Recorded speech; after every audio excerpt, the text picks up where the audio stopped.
Yeah, hello and welcome to our lecture series on climate protection. Hello and welcome also to Karin Vitzthum and Christina Biasi and Günther Scheide. Welcome. Okay. Herzlich willkommen. Hallo, schönen guten Tag. Welcome all. Welcome on the screens. Welcome here as a physical visitor to our next edition of a campusKino. Thanks to all colleagues to help out to make this happen. It's a group effort. Thank you for supporting. I'm standing here because Rainer and I joined together this lecture series plus a campusKino, which is a format I've realized since 2019. And it's a pleasure to guide you through this special edition. It's an open lecture series, as most of you know. That's the reason why it's all held in English. That's only because some people asked me beforehand. That's the usual style. Okay. Rainer and I found the right topic. It's about climate protection and more. So the next word play around. My name is Günther Scheide, and I'm working for the Transferstelle at the University of Innsbruck. It's the knowledge exchange center of our university, and we basically support our researchers usually, and my role is very often to foster interdisciplinary and transdisciplinary research. And our main goal usually is really to connect people, and a sidekick of all that is the campusKino, because we have the chance to get together students, professors, and a broader public. This edition of the Ringvorlesung is about peatland in general, peatlands. Some call them bogs or moor. Funnily, the name moor is very common in England as well. But we stick to the peatland for this session, I guess. First of all, I wanted to say that it's really about addressing the importance of peatlands in general. Second, we'd like to further inform you later on facts and figures, and especially beyond these facts and figures. As the title of our campusKino already suggests, it's about beauty and ecosystem services, and it's all about a plant, which is the Sphagnum, and in German it's the Torfmoos, which most of us know, and I suppose that's all over the place the case. In order to succeed this session, we have invited for this session today, two ladies. It's Caroline Vitzthum, a filmmaker and artist, and it's Christina Biasi, a colleague of mine, an ecologist and an expert on peatlands. And so I wanted to come you on the stage. The two of you, please. Yeah, that's Christina. Thank you very much. And Caroline. Good having you here. Thank you for being with us. The idea now is really not having a panel discussion or anything alike. It's rather a conversation between the two of you and maybe me a little bit.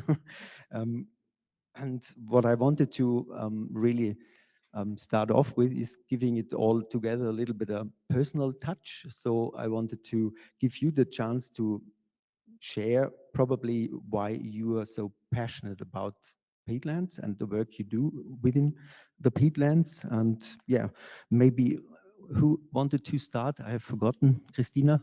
Yeah, all right. That's it for now. Thank you. Yeah, hello everybody. Thanks for coming on this very warm afternoon to this cool lecture hall. Yeah, climate warming concerns us today also a bit.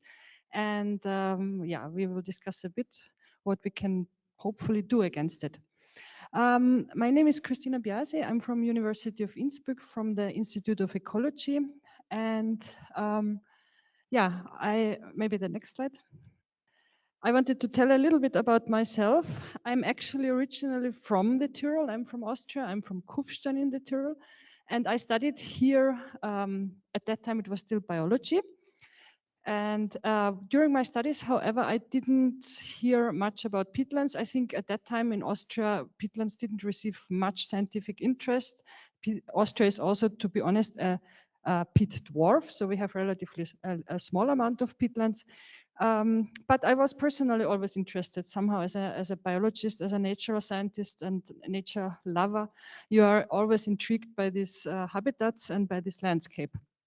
But it was only during my doctorate studies, which I did then in Vienna, when I first really got in contact with peatlands. I studied actually climate feedbacks from Arctic ecosystems and greenhouse gas emissions from tundra ecosystems. And we traveled to the north. We traveled to Russia, actually to northern Russia for these studies. And when looking at this landscape, you actually cannot ignore any more peatlands. They're simply really dominating the landscape.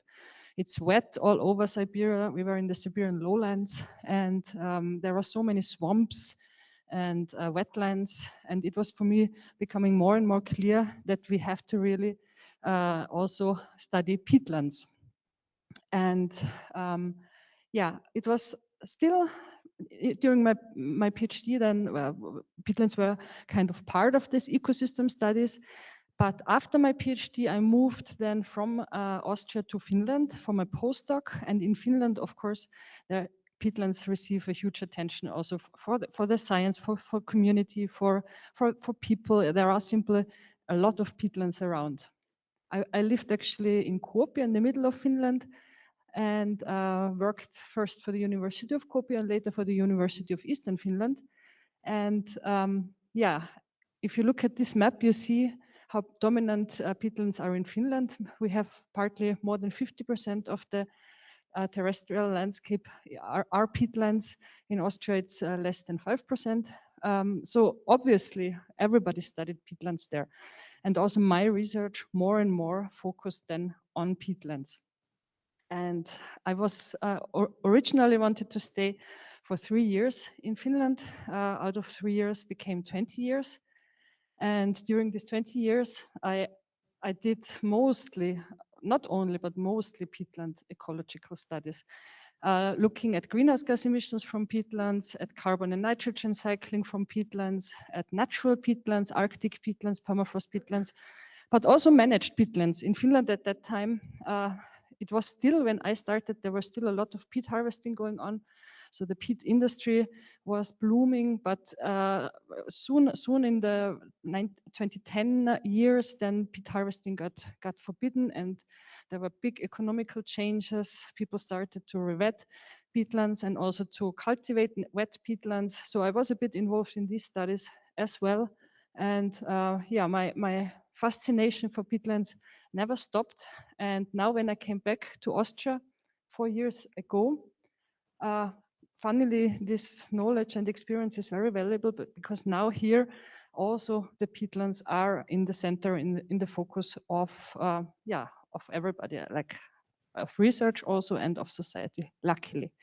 And that's what we want to talk a bit about. And it was just a brief introduction of myself, how I came to the peatland studies. And yeah, we will hear later more about it. Great, thank you. Hello, good afternoon, everyone. My name is Caroline Vitzthum. I'm an artist originally from Salzburg in Austria, but I've been living in the UK for more than 9 years now. And yeah, I'm really excited to be here today in person. I was very excited when Günther first approached me asking whether he could show my film here as part of the climate film series. So yeah, I would like to thank you at this stage for organizing this event and everyone involved. So a little bit about myself and my connection with peatlands. So as far as I can remember, I think I've been fascinated with mosses. So growing up in Austria, you know, we have so many luscious forests with so many different types of moss. And yeah, I was always really intrigued by these miniature worlds that mosses represent. And this fascination has lasted to the present day. And in 2021, so I'm an artist and filmmaker. I work with performance, community engagement, and film. And in 2021, I was invited as an artist in residence to the Welsh Botanic Garden to work with their botanical collections. And it was then that I came across a 19th century sphagnum or peat moss herbarium. A herbarium is a dried plant collection used for scientific research. And I was just intrigued by, the intricate forms and shapes of the mosses, but even more so by their connections with peatlands. Like that such a tiny plant can create bogs, that was just fascinating to me. So ever since, like that was 5 years ago now, ever since all my work has been about peatlands and how to shift the cultural perceptions of peatlands. Next slide, please. So like I said, some of my works are performance-based. This is a recent example of a performance that was originally exhibited in Oxford, and then later was installed as part of a group exhibition at the Salzburger Kunstverein. And as you can see, it is a floor installation made from raw sheep wool and water, and a performance enacted by these two performers. And the work is about the engagement or the kind of connection between the fragile relationships of peatlands and humans and the human impact on peatlands. And the reason why I used sheep wool to represent a bog habitat is because the way wool acts and the structures of the wool is very similar to sphagnum moss. It has an amazing water holding capacity. But also similar to peat, it has its own archive. And interestingly enough, in the UK, they run recent experiments to use sheep wool in peatland conservation. So they use the sheep wool to build dams to restore the water balance in a bog, to rewet a bog, but also to stabilize bare peat soil. It obviously comes with its own challenges due to the chemical composition of the wool and the impact on the pH of the bog and so on. But I thought there was a really interesting way of showing insights into peatland conservation and recent experiments. Next slide, please. And these are two examples of two community engagement works. So I'm also a member of the youth organization called Repeat, as in repeat. And we work a lot on peatland engagement stuff through art, activism, and community engagement. And on the left is an example called Peat Pen Pals. And this is an ongoing school engagement work with a primary school in Oxford. And we took the children out to the local peatland and engaged them in creative activities, and thereby learning about the exceptional flora and fauna found in their peatland. And then later in the classroom, the children would compose letters to a primary school in Ireland, where they would report about their peatlands and how exceptional it is. And on the right, we can see another community engagement work called Our Future is Peat, which was part of the IUCN UK Peatland Programmes conference in Aviemore in 2024. So we took out a group of international delegates onto the bog, and we said, set aside the scientific language, and really try and playfully and experimentally and embodily explore this peatland. So we had lots of delegates sticking their bums up and listening to the sounds of the bog. And I think that was a very successful and very playful way of engaging people with peatlands. Next slide, please. Yeah, and then lastly, my art practice also includes film. So today we're going to see the first one, the most important plant in the world, which was commissioned by the IUCN UK Peatland Programme in 2024 and was also shown at the conference that same year. And the film is part of an ongoing short film series called Sphagnum Portraits, where I highlight the work of community groups and individuals who are all engaged in peatland action and conservation works that is often overlooked. And yeah, at the bottom, you see Voices for Peat, some stills from Voices of Peat. That is the next short film in that series, which was completed a few days ago, actually. It hasn't been shown anywhere before yet, but it will premiere at the Peatland Library in Greifswald in September this year. So yeah, that's a little bit about myself and how I got into peatlands and the works that I do. And yeah, I hope you enjoy the film. And I really look forward to our conversation afterwards. Thank you. Thank you very much, Caroline. So we had already two inputs, one's a scientific approach and an artistic one. And now we have the pleasure to show you a short film. it's not the usual documentary. It's an artistic movie and film, I would say. And right after the film, we're going to go for the conversation. Thank you.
So, okay.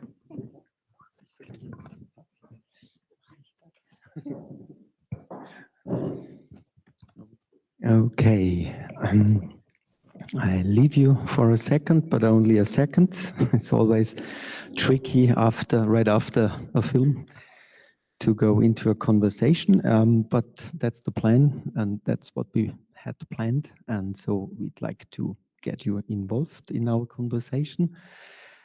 We have prepared on parallel to our conversation photographic impressions on the site. So it's some photos of 3 people. It's Caroline, which offered a few photographs, and it's Clemens Weisleitner. I think he's in the audience as well. Thank you very much, Clemens, and Felix Lassacher, who is the project lead of the Amore project. And we have those photographic impressions, and it's just the background for our conversation. It's a conversation between a scientist and an artist, as I said before, a filmmaker and an ecologist, which makes it kind of unusual and very exciting. We always try at the campusKino to do so, but artists we haven't really had so often with us, but so it's very nice to have you here, Caroline. And before I try to start the conversation, I wanted to say that I've seen the film quite a few times, and the sound is getting better from time to time. It's catching myself a lot, and I'm so fascinated by the movie because it's the attitude of this gentleman, first of all, which catches me a lot, and then there is so much handwork involved in doing so, and maybe we have an analogy to doing the same thing in our woods and forests when we sort of get the young plants into the forest to do so. I've done that last year, my first time, a couple of thousands of them. So it's handwork. That's fascinating as well. And the last really catchy phrase I took with me is this: I'm doing what I'm doing. This is very deep. I like. So what I don't want to forget is that there will be questions from the stream people. Rainer will offer them later on, and the audience is more than welcome to interfere with our conversation by raising their hands and maybe asking a question or giving a comment. It's easily possible to do that in German as well. So if you feel more comfortable, no worries. That's it. I'd like to start with you, Christina, because you haven't seen the movie as many times as Caroline. So what's basically your main tags for after having seen the movie or the film, sorry.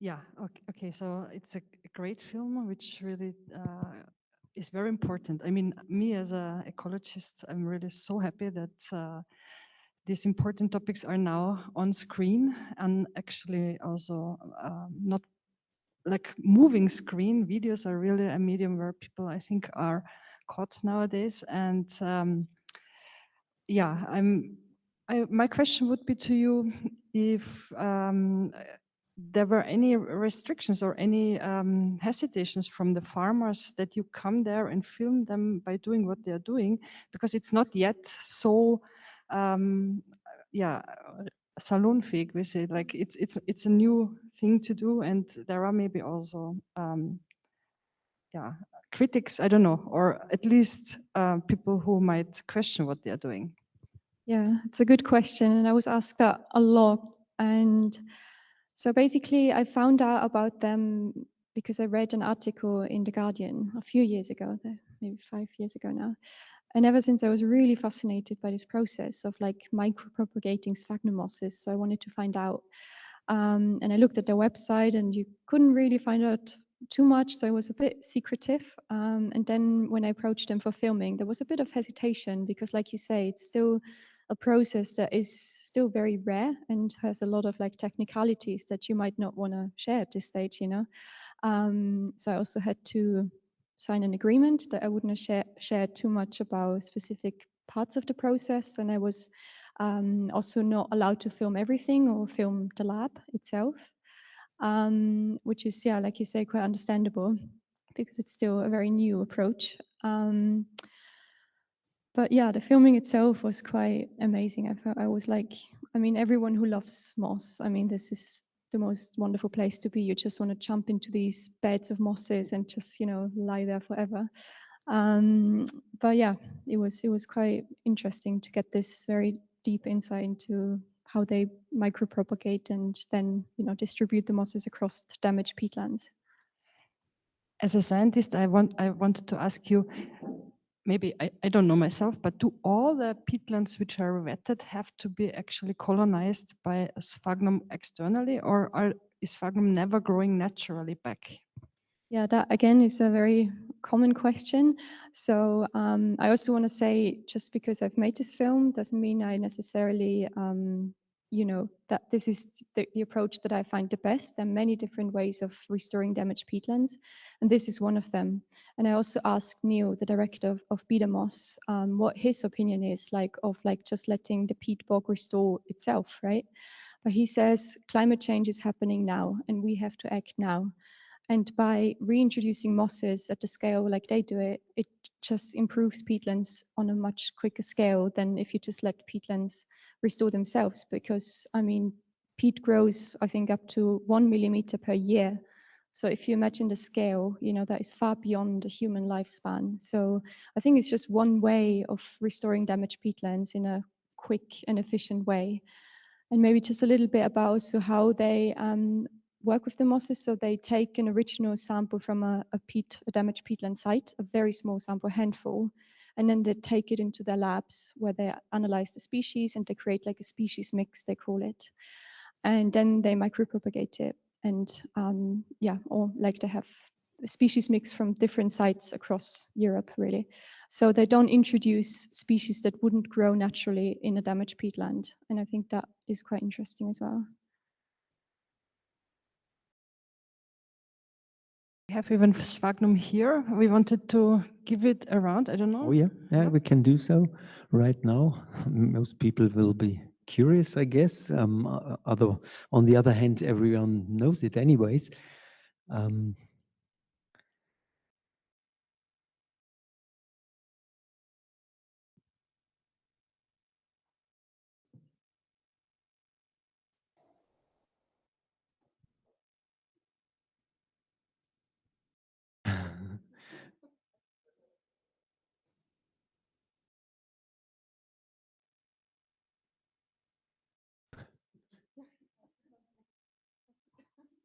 All right. Yeah, we'll give it through in a minute. It's just for the stream, I guess, for the people that can't be here.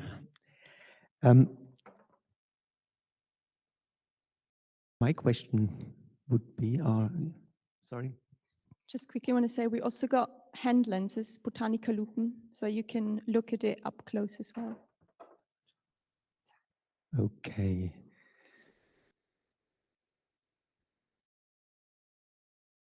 So it's a red sphagnum moss and a flat-topped sphagnum moss, the green one. We have usually in peatlands around 30 species in Austria. Worldwide, there are 300 species of sphagnum moss, I think about. And it's indeed the main plant species which is responsible for the buildup of peat. There are other species as well responsible, but it's not an understatement that it's the most important, one of the most important plants of the world, because it stores peat actually stores 1/3 of the world's soil carbon reservoirs. So it's really huge, and that all mostly because of one species. And I think that's amazing always when I think about it. Yeah, also like I said earlier, if you think about these tiny plants, like they don't just live on the bog, right? They make the bog. Like Sphagnum is considered a keystone species in peat formation. And yeah, to me, it's just super fascinating to know that such a tiny plants can make such a big difference. Yeah. I wanted coming back to this simple question. When you started off your movie, you talked about your fascination for a long while, and then you started up doing a movie and a film on this portrait. When you approached this gentleman and BDMOS as the whole, how was that process functioning? That's a kind of interesting question, because Christina just talked about the farmers and the reluctance probably of doing anything new. You approached a person who is not doing anything new because he told us that he was into business for 40 years. So, but how was this story, the approaching of this man, Mr.? Yeah, I think, like I said, initially there was a bit of hesitation of letting an artist come into, their greenhouse and film what they're doing. But I think they soon realized how amazing it is to not just share the work, the process they're doing with, the environmental audience, but also, with a wider audience. Like the film has, since its premiere in 2024, been shown at various film festivals, art exhibitions, but also is very much open as an accessible learning tool. So I don't want to hold the rights to a film. I want it to be open and accessible for everyone, because we should all know about peatlands. So yeah, it was a very nice process. I visited them in summer in 24. It was a very hot summer, one of the hottest in the UK. So you can imagine the temperature in these greenhouses. But yeah, it was an interesting process. And I personally and artistically, I find it really important to, this, I guess, the Schnittstelle, or like the exchange between art and science, because, each can support the other, art can support science and vice versa. And together we can, share the stories that are so important for, protecting our peatlands. Yeah. All right. What's your opinion, Christina, when it comes down to getting in touch with the arts as a scientist? Do you think we have that enough, or is there a lot of more potential we can go on with? I think there is more potential, and it's a very important approach. Art can do a lot, can change a lot. I think people are sensitive to art, and it's the combination doesn't exist often, but I think it should be maybe more promoted. I myself, I like photography very much, so I approach my science also often with an artistic way, and also you can reach people, different people, maybe the general audience more than this. Not always the scientists are the ones who are actually deciding things. So yes. So that's absolutely an important approach. Okay, thank you. Talking about learning, we can learn from arts, maybe arts from science, we don't know. But talking of learning, how is it in Finland, where we have seen from one of their photographs that there's a lot of peatlands, intact peatlands around, considering the big size of the country anyways. But how is the sort of standpoint of average Finnish person towards peatlands? Because in Austria, we have lost them. We have at least tried them out quite a bit, and we have lost knowledge about them. But what can we learn from Finland in this respect? I think Finland has a lot of peatlands, but they have also damaged a lot of peatlands. I think I'm not too sure now about the percentage of peatlands being drained, but it's close to 50. And they have harvested, they have used it for energy production for years, for decades, and they are not a big Vorbild, I don't know, role model in that sense. But they have also learned, they have started much earlier with peatland rewetting than it's in the case for Austria. Like already in the 2000s years, but Austria, I think it's since 2-3 years, we are actually rewetting peatlands. And we are now looking at Finland, how they are doing it, what they have learned, what they have done wrong. Nowadays, as I said, peat harvesting is forbidden, peat drainage is forbidden. So there is also now the natural law, the European restoration law in place, which protects peatlands heavily, and it has destroyed industry, the peat industry, which is for climate perspective good. So Finland is has done a lot of mistakes, but they have also done a lot of good things recently. And I just want to say, I don't know how many of you have heard of the Flow country, which is in a very northernmost part of England. And since 2024, it's a designated UNESCO World Heritage Site and the first peatland in the world that has this status. And I think, it's the vastest and most intact blanket box system in the world. And I think just having this recognition as a UNESCO World Heritage Site, really shows that peatlands are being talked about, and that there is a general kind of reshaping of our cultural perceptions of peatlands, right? This is something, a landscape we need to protect, and a landscape that is worth restoring. Yeah. Okay, thank you. Christina, you mentioned the restoration law. It's this new directive which came into place because of a Green Party in Austria.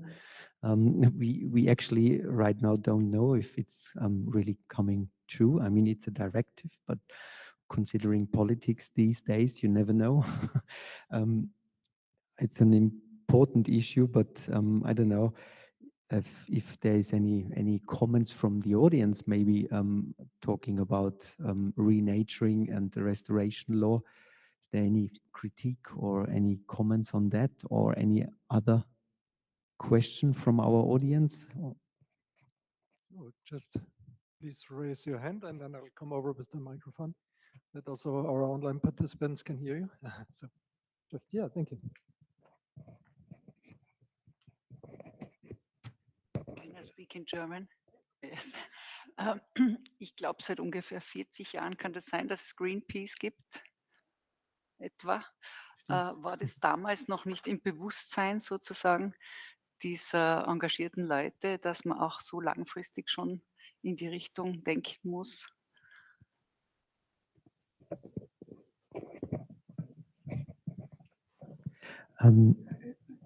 Greenpeace is around for 40 years. I guess it's that's true, and it's a rather question if those initiatives, NGOs, if I understood correctly, have this ability to think ahead and do the right thing, because they were basically fighting for the good and for the protection of nature 40 years ago already, and succeed sometimes, sometimes not, and now we are having the same discussion. So is there hope? Can we support them more and hope that there will be a change in it?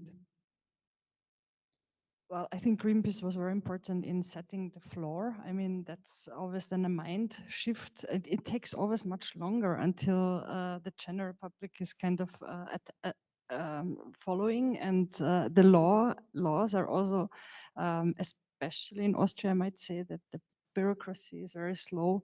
So it takes simply time until things get really official, but organizations like Greenpeace are of course extremely important, that they are actually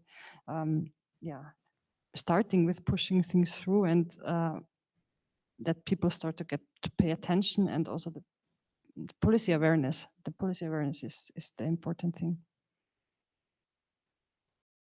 I mean, sorry, okay. the scientific awareness, since when was it well known that it would be a good idea to rewetten the peatland? Sorry, Rainer, that was, we couldn't really understand in front. Sorry. So since when was the scientific awareness that it's important to rewetten the peatland? Yeah, so it it started very slowly. I mean, I think I was a little bit experiencing the start of the scientific interest of rewetting peatland. This was 2000, start of 2000, at least in those countries where it was economically important, like England, Finland, Sweden, and in the north, because we have 80% of the peatlands are concentrated in northern regions. And then still then, it took a while. I remember we had a lot of project proposals submitted and didn't get them granted, reasoning it's not important enough. So it took a while until it was really also the funding givers were ready to fund such projects. And then, of course, that we could do our research and that the knowledge would increase. So it was really an exponential increase. But nowadays, I have to say, it's a hot topic. So it's high on the political agenda. It's high in the media. And we know much more now, of course. So science has developed, luckily. So it was following the funding, of course. And I also find it really interesting when you compare the different approaches in different countries, right? In the UK, we have comparatively many more peatlands, and most of the peatlands that get restored for the sake of peatlands, like rewetting them and then letting the peatland be a peatland.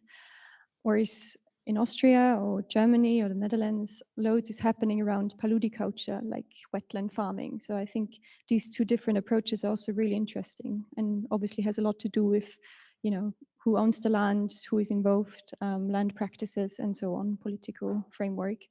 But yeah, I think there is loads of conversation going on around, you know, what is the kind of capital use or that can restore peatlands, but at the same time kind of, you know, offer something in exchange, or whether one restores peatlands just for the sake of it. But yeah, just an interesting conversation, I think, that will shape in the future as well. Yeah. Also, it's easier to get funding if we not only apply for a project which aims at restoring peatlands, but it has to have some practical and economical benefits. That's the same tension which we feel also. Peatlands rewetting needs to be at the same time also profitable for farmers. And that's also a way of dealing with it. But sometimes we just want biodiversity also back. And that's something we still don't see very well funded and very well appreciated and acknowledged. As it was shown in the movie, they are just also a paradise themselves. Like yesterday, I was taken out to the Paradieswiese and had a lovely introduction by Felix. So yeah, and just seeing, you know, this amazing project happening there and the wonderful species growing there, like, is really exciting to see happening. Yeah. Thanks for mentioning the Paradieswiese. Is one place where there is a renaturing approach going on, thanks to this Life Amore project, where there's a lot of money involved to do so. First of all, to learn how well is the habitat, and before changing anything, there's a lot of studies going on to know the status quo. And now, with a little bit of luck, Felix and the team can start getting water back to the site. And the idea would be that in a couple of years we have a healthier habitat afterwards. And interestingly enough, it's not only about the biodiversity of plants and anything else, and it's climate active from that day, which when the water comes back. And it's really something that is of a big interest, I think, really this to go on with the discussion. Are we wanting to renature nature for its own sake? Is it the beauty? Is it, you know, is it worthwhile keeping them, or getting back to a stage where we were 40, 50, 100 years ago for its own sake, for its beauty? Or, and maybe it's on parallel, is it more about profiting, making some money, which isn't bad, I don't offend that, but it's really this discussion about ecosystem services, and do they good for us as humans, or is it more a question about could they stay how they are anyways? What's your impression, Christina, when it comes down to this term ecosystem services, which is quite a buzzword within the scientific community? Yeah. So peatlands have a lot of ecosystem services in their natural state. I mean, they are keeping water, they are biodiversity hotspots. They kind of protect us from fire, also to some extent from flooding. So all these ecosystem services are mostly actually, how to say, beneficial when peatlands are in their natural stage, actually. A rewetted peatland which is farmed is the benefit is the farmer's profit, and of course also food security. So we have to value that's a conflict I think many of us even have internally. What is more of value for the society? Maybe we need indeed also some security in food, but as a biologist, my plaidoyer goes towards natural peatlands. To what? Towards natural peatlands. All right.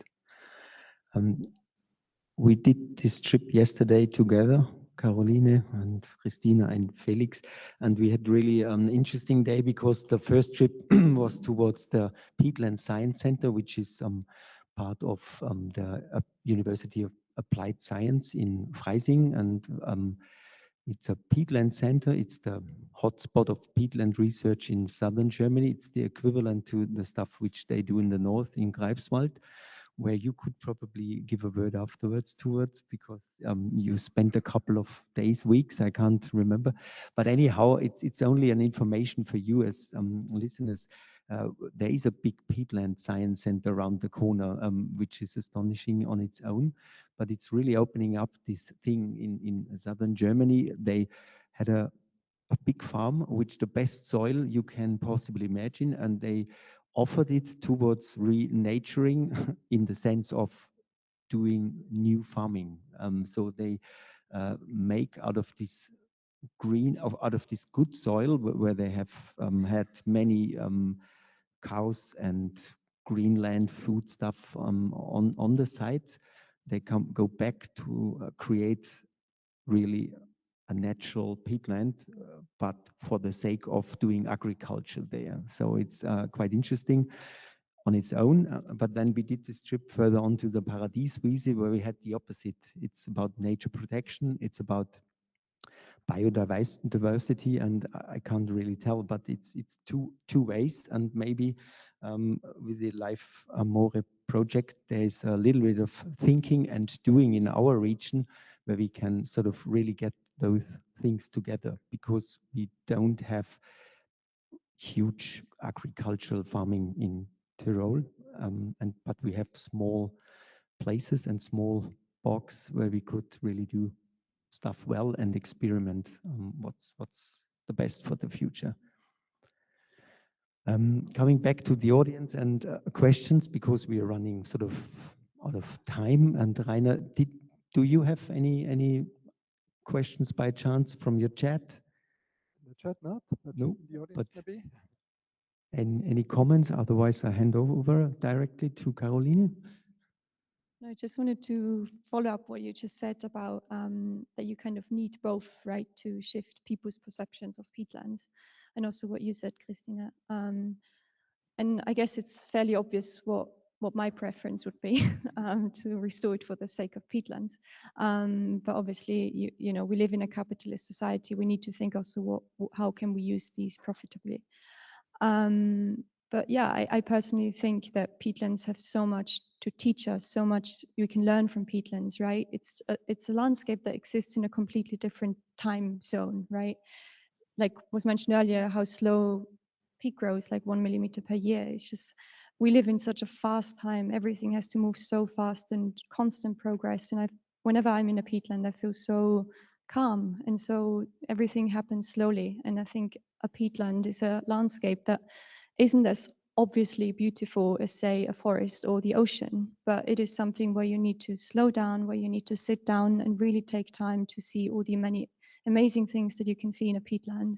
And I think for this aspect alone, it is really worth protecting and restoring them. But I do understand and appreciate the importance of, you know, having the other side as well. Yeah. Okay, thank you. Sounds like a good end. It's probably maybe as well an idea to go around the corner and check out the next moor and peatland you could possibly visit on the weekend, for example. And I learned from Rainer, which I was talking into this whole session a couple of months ago, and I called him twice afterwards, and both times I met him somewhere in a peat. So that was a good example. Okay, so that was our second block, basically our conversation together, and now talking about arts and science. Experimenting is part of it, and the next step will be doing some live microscoping, and at least we give it a go. We will try, yes. Yes, we try to show you something, and there's no guarantee, sorry for that, but it's all about experimenting.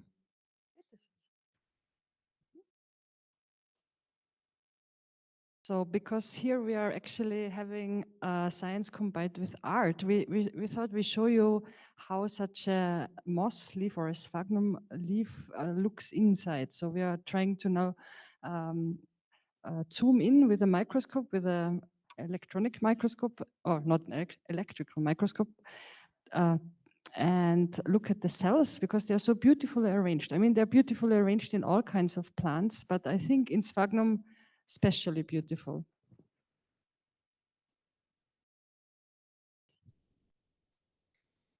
If we manage technically. Okay. So I try to explain what we can't see. It's a microscope, and we have some sphagnum, which we talked so much about it, under the microscope, but we're now technically sort of not succeeding because we can't get the image onto the screen. But probably we, as I said before, no guarantee. We probably give the people the chance to try to get it going. And in the meantime, we switch to Christina's presentation, facts and figures. And this is sort of the science behind. Yeah, so after all, this is a lecture series. So I was asked to give a small lecture. Don't worry, it's not too scientific, but a few words about, okay, oh, I'm getting dizzy.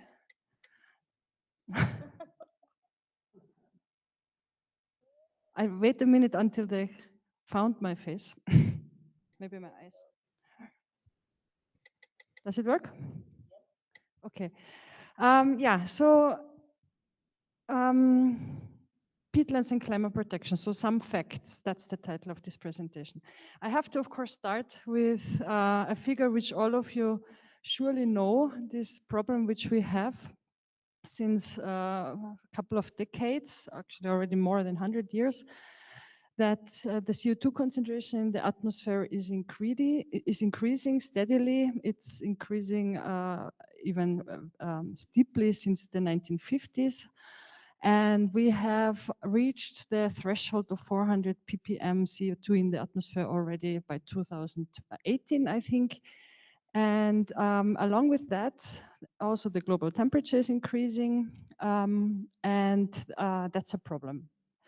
That's a problem because we have problems then with water, of course, then with food, connected is poverty, heat extremes, fires, etc., and migration, and so on. So it's very obvious, and I don't think we have to debate that we have to do something against it.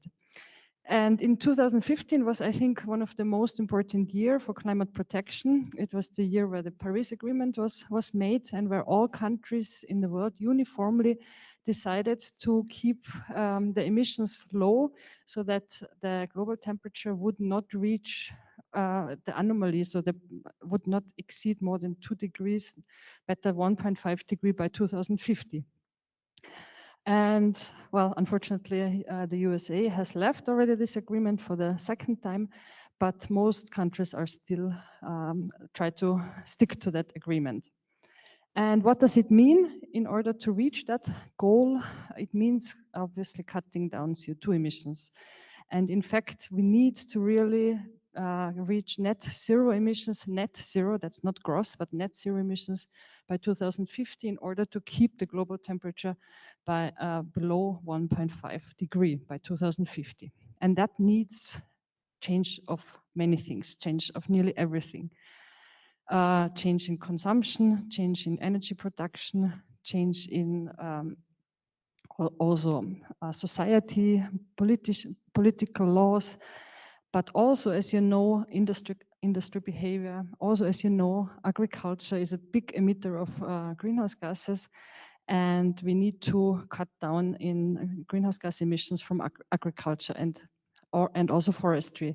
And peatlands are part of that. So we cannot anymore ignore the peatlands when we talk about climate protection. Just a few facts. As I said already previously, in fact, 80% of the peatlands occur in the north. but peatlands are otherwise nearly everywhere. We find peatlands in the EU in nearly all countries. I think only Malta has no peatlands. And they cover 3% of the world's land surface, but they store 30%, so 10 times more of the global carbon storage. So it's a huge amount of carbon stored in peatlands. In fact, we have 500 gigatons carbon in, not even in northern peatlands, only northern peatlands. In global peatlands, it would be more than 600 gigatons carbon. How much is that? That's more than the global vegetation together. It's actually 20% of the Amazon forest. The Amazon forest is 20% of the global peatlands. So if only 20% of the peatlands would be emitted, peatland carbon would be emitted as CO2, it would be equivalent of losing the whole Amazon forest. Everybody talks about the Amazon forest, but not so many people yet talk about the peatlands. Yeah, but first maybe explain you shortly what is peat actually. And we have talked a lot about sphagnum. How do we get from sphagnum to peat? Well, peat is in fact undecomposed plant material, literally 80–90% composed of sphagnum. So when sphagnum dies, it's not decomposed properly because naturally peatlands are wet. So there is not enough oxygen for aerobic decomposition. And it's also cold usually in the regions where peatlands occur. So organic matter is accumulating. Decomposition is slower than photosynthesis. So we have an accumulation of organic material. You see here a peat profile. It can be 10 meters thick. It can be even 20 meters thick. It can be also shallower. We talk about peat when we have organic layers more than 30 centimeter and carbon more than 30%. Usually peatlands have 40% carbon. Yes. And so peatlands are the carbon densest ecosystems on Earth. We have more than 5 times more carbon per square meter or per hectare than in any other soil because they are so deep and they have so much carbon, and they, yeah, mostly because of that. When did they actually start to develop? Most of the peatlands started to develop during the Ice Age, so they are about 10 to 15,000 years old. Yeah, and okay. Yeah, we talked also about ecosystem services. What do they actually provide us?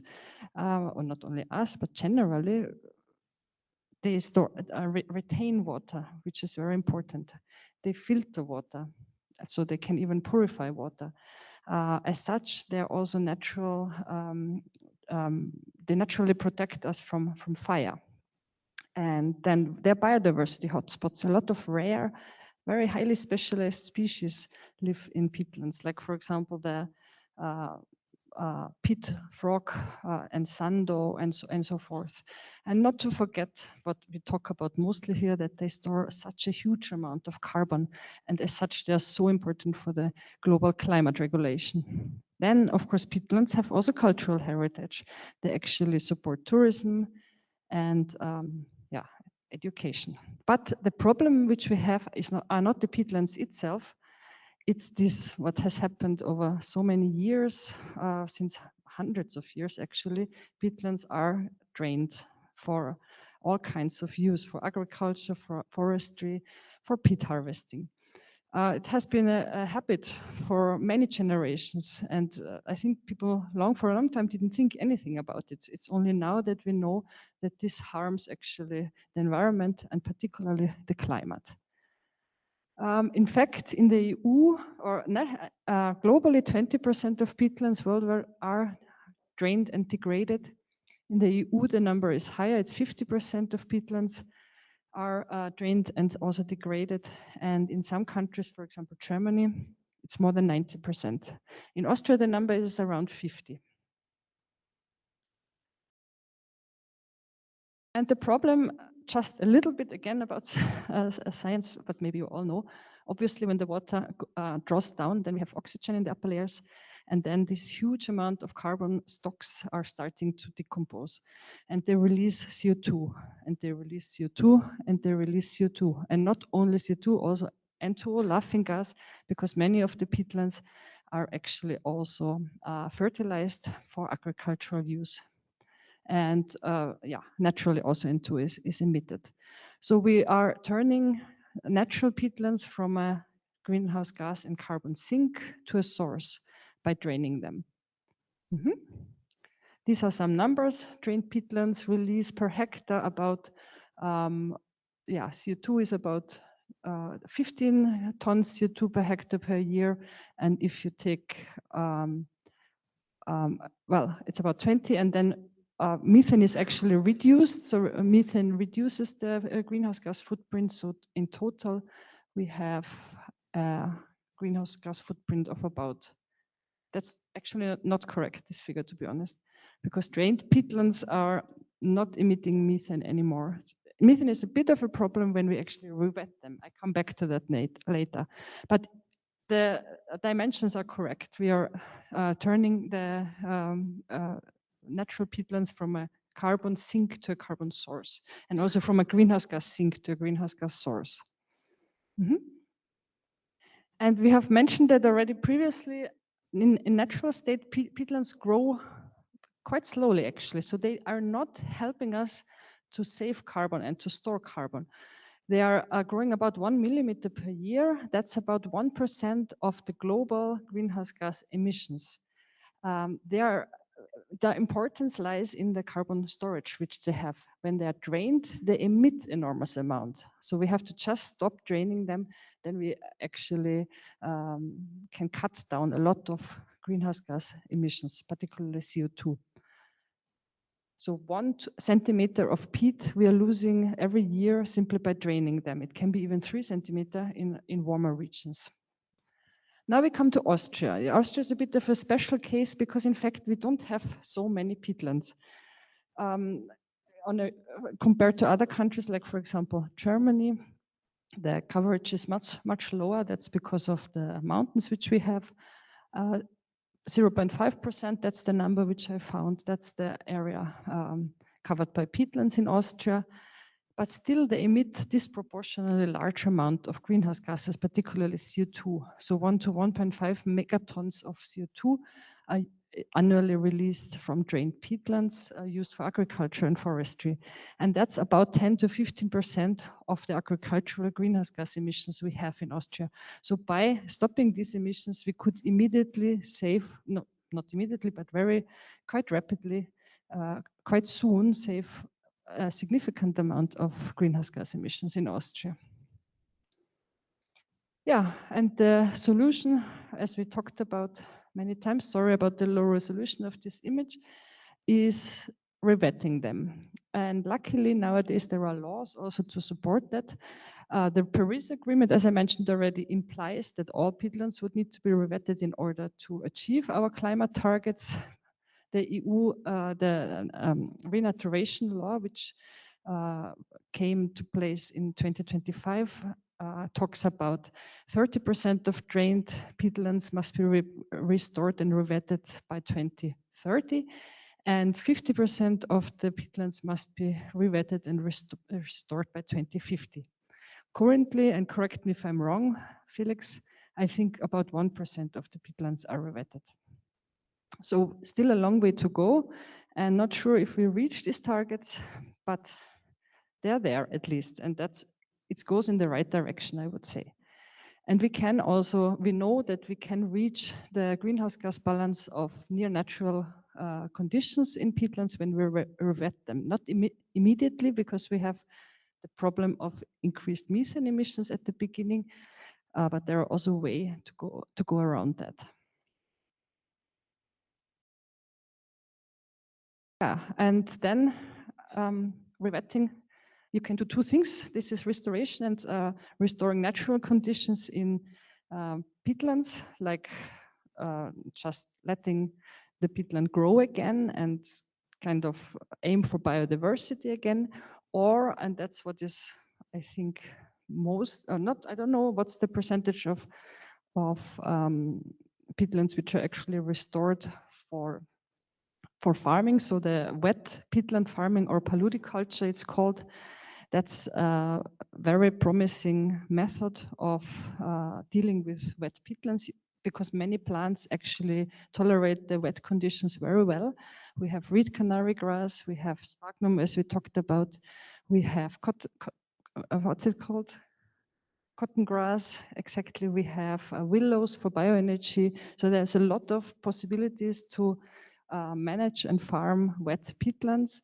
The market to also sell and then distribute these products is developing, slowly developing, but that's what maybe needs to be still done. But here we could capture maybe 2 flies with one, I don't know. Does this work in English? It doesn't. So it would help the climate, it would help farmers, it would maybe not help biodiversity, but it will be difficult, I think, to reach all the targets which we aim for. I think that's all.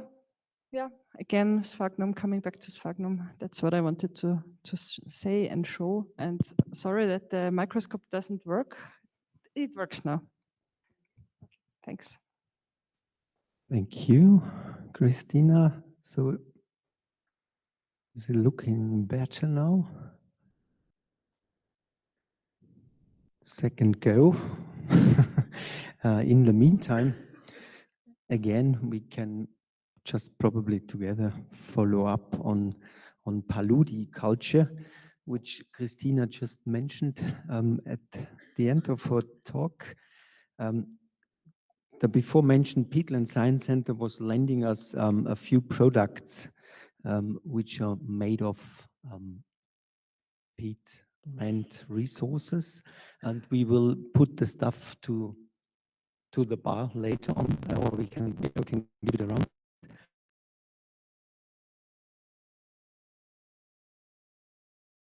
Products, prototyping, and product developments which are ongoing.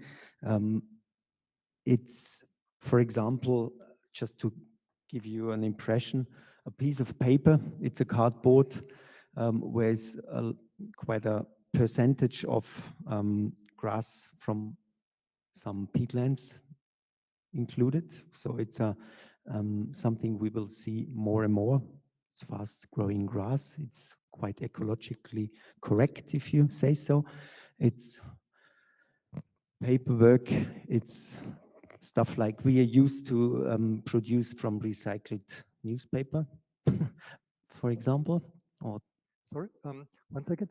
Now we can right. see the picture of the microscope. Interrupt only now. the people now in the lecture hall can see it. Unfortunately, not the online participants. So we should keep it a short time so they don't also have the audio now. So yeah, that's the microscope picture of the sphagnum. Yeah. So okay, that's now the inside of a sphagnum moss. What we wanted to just show, it's not so clearly visible here, but sphagnum moss has 2 different types of cells. It has these chlorophyll cells or chlorocytes, which are usually green because there are now 2 layers overlapping. I don't want to change it anymore.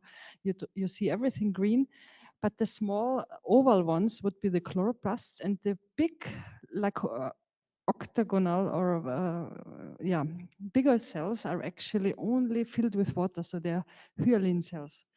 And sphagnum can actually increase their body mass by or the weight of the plant by a factor of 30 or 40 just by sucking up water. And you see a little bit some round elements also. These are the pores. That's how the water are moving. And yeah, it's mostly consists of water, and there is not so many chlorophyll cells there. Sphagnum also does grow very slowly. It doesn't need also much light, so it grows actually better under low light. And yeah, so that's, I think it looks also beautiful from an artistic point of view. I always feel like it resembles, I don't know, like a lace pattern. Like I've got a background in textiles, so whenever I look at a sphagnum under microscope, I see textiles or something like intricately crocheted or yeah.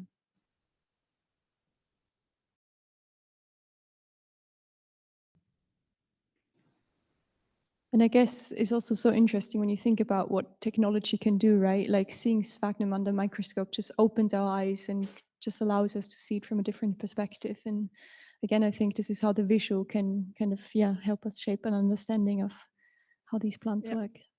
It has also no cuticula, so sphagnum takes up the and no roots. It takes up the water simply from the rainwater.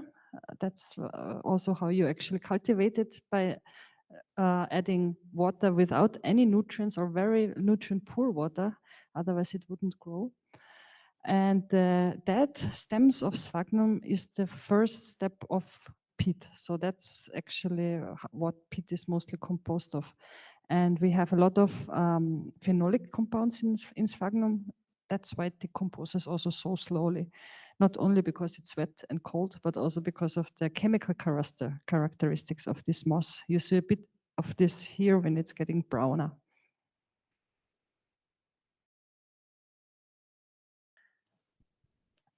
The chloroplasts are visible, so these green balls. And where does the red color come from? We've seen the film. Some of the sphagnum moss are naturally red. It's the red sphagnum moss. I don't actually know why.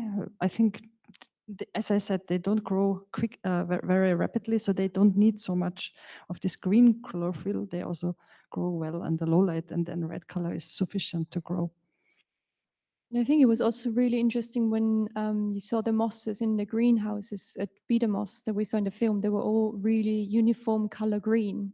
And only when they're put out into the bog, exposed to sun, the wind, and all the other environmental conditions, they turn into the shape. So even though all the mosses in the greenhouse looked just the same, they were all different species, but then only becoming different colors once they're out in the wild. As you maybe know, peatlands are very acidic, so sphagnum is also quite acidic in nature, and that also slows down the decomposition. So all these characteristics are actually responsible for that huge amount of peat which we have on Earth.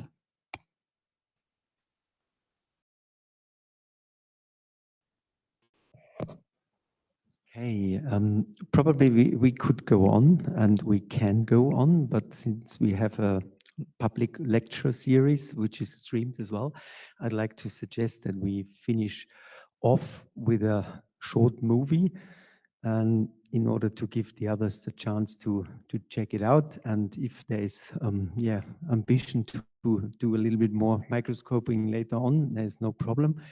But for the moment, I'd like to present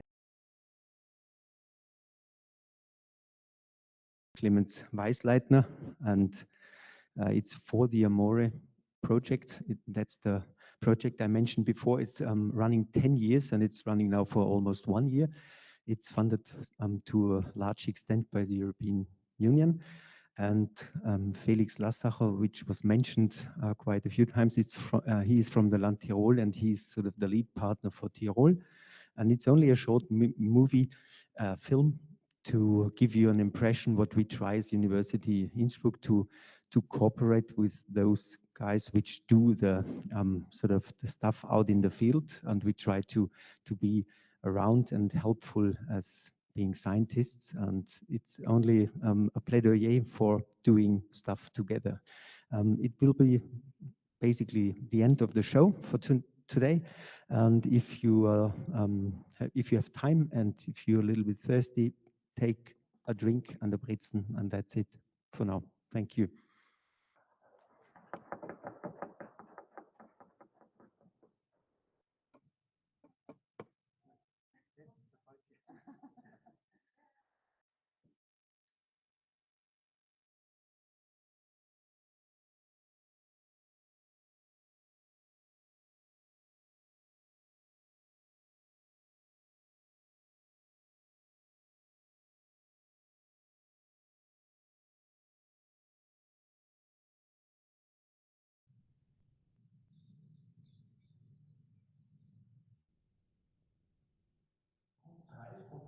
Der Landmasse sind Moore, aber diese 3% speichern 30% des erdgebundenen Kohlenstoffs. Wie viel von dem haben wir als Mensch eigentlich schon ausgenommen und eigentlich so positiv vieles Moor hilft uns gegen weitere Klimaänderungen, wenn wir den Kohlenstoff hier haben können. Das ist sehr wichtig. Und meistens hat das zu tun mit Nasshalten. Also da bemühen sich ganz viele Leute damit, dass es gut geht. Im Grunde dient dieser Austausch zwischen den unterschiedlichen Disziplinen die Effizienz dieser Moorvermessung zu steigern. Und gerade beim Moor, das kann man ökonomisch betrachten, das kann man biologisch, das kann man politisch betrachten, das kann man unterstützungsgeschichtlich. Und im Grunde ergibt sich erst ein Gesamtbild, wenn man verschiedene Disziplinen zusammenholt. Das ist jetzt nicht einfach ein Lebensraum, den es halt auch gibt, sondern der hat unglaublich viele Funktionen, auch für uns Menschen. Und damit hat es einen besonderen Wert für sich, aber auch für die Gesellschaft. Es gibt das mal ganz berühmten Satz von Herrn Josen, das ist ein ganz bekannter Moorforscher: Die Moore werden den Klimawandel nicht retten, aber auch ohne die Moore werden wir es nicht schaffen.